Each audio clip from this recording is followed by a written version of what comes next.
Good afternoon, everyone.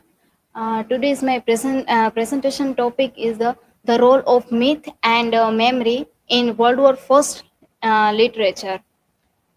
Uh, First is my personal information, table of contents, and research question. How do myth and memory shape the literary representation of World War First, and how did war poets either reinforce or challenge traditional war narratives?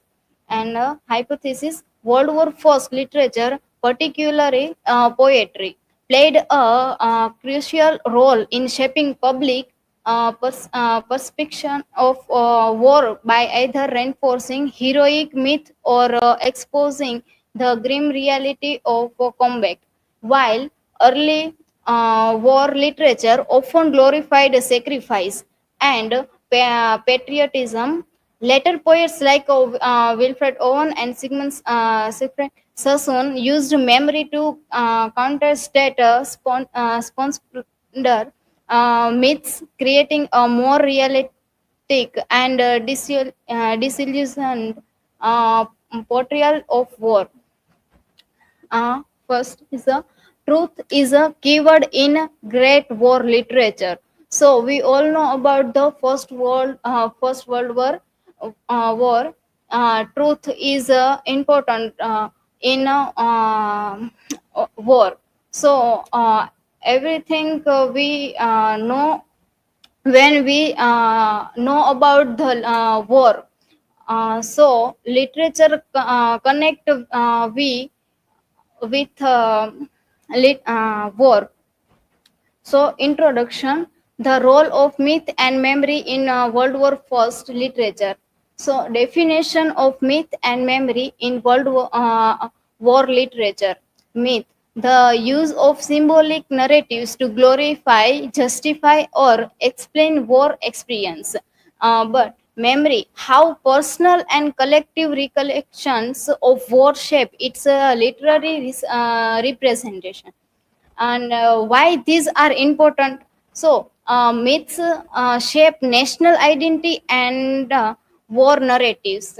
Memory allows poets to reconstruct and reinterpret war experience, sometimes in realistic and sometimes is idealized ways. So, common theme in First World War literature: the heroic myth versus the reality of war, idealized versus realistic portrayals of a soldier.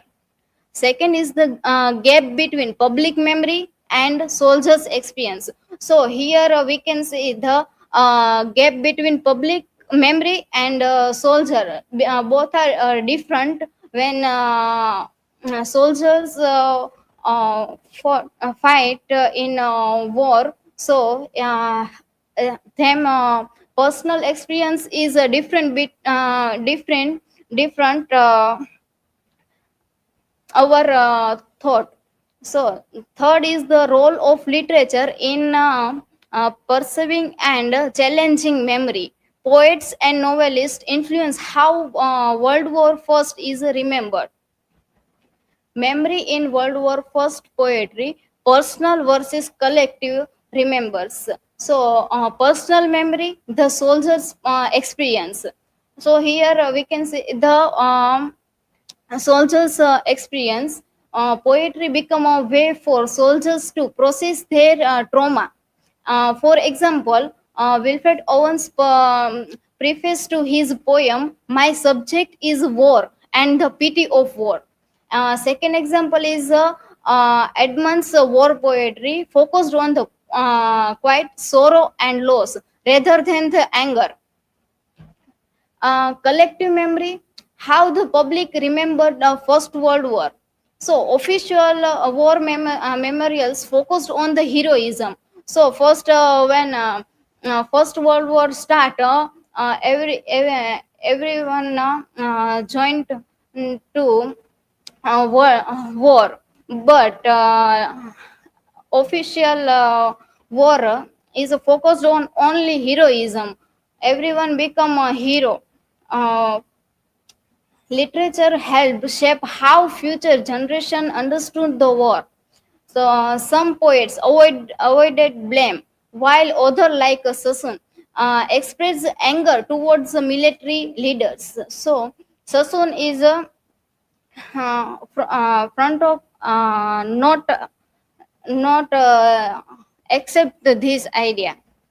Myth of the noble soldier and heroic death. So noble cause, emphasizing duty and patriotism. For example, John in John's in a Flanders field encourages continuous fighting to honor fallen soldiers. Second example is Robert Brooks' war sonnets, focus on sacrifice and national duty. So, challenging the myth, the anti war perspective. Later war poets challenged early patriotic myths, showing the brutal reality of the war. So, here we can see the Wilfred Owen's most famous work, Dirk at Decorum East. So, expose the horror of the gas warfare, calling the glorification of war lie.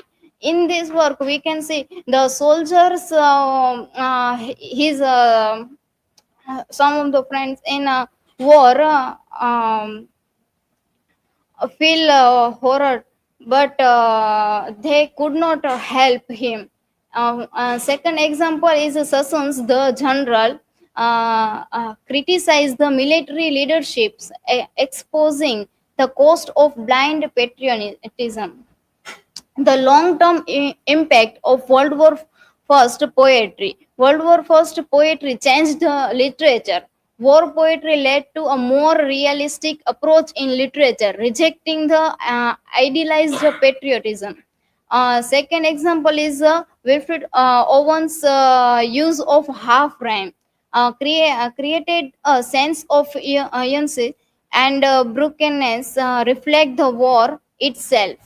So, in conclusion, the myth was used to justify and glorify war, reinforcing the nationalism and patriotic ideas.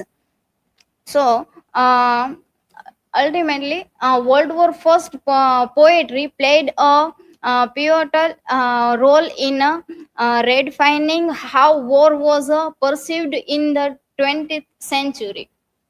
So, these are references, and thank you.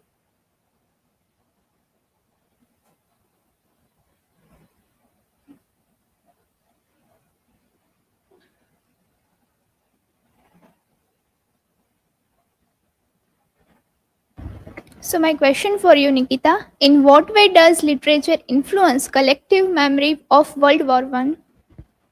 So, by presenting raw soldiers' experience, it receptions challenging official, it sanitized account of the war.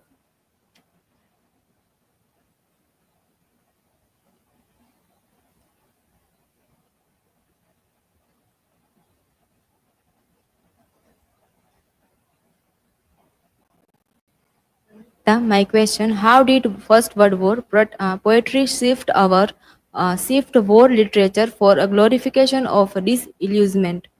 So, early poetry, uh, the early poetry is glorified, sacrificed, but later poets like Owen and Sassoon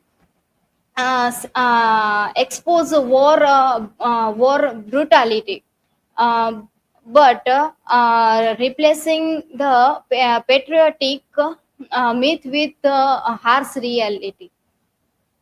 And thank you.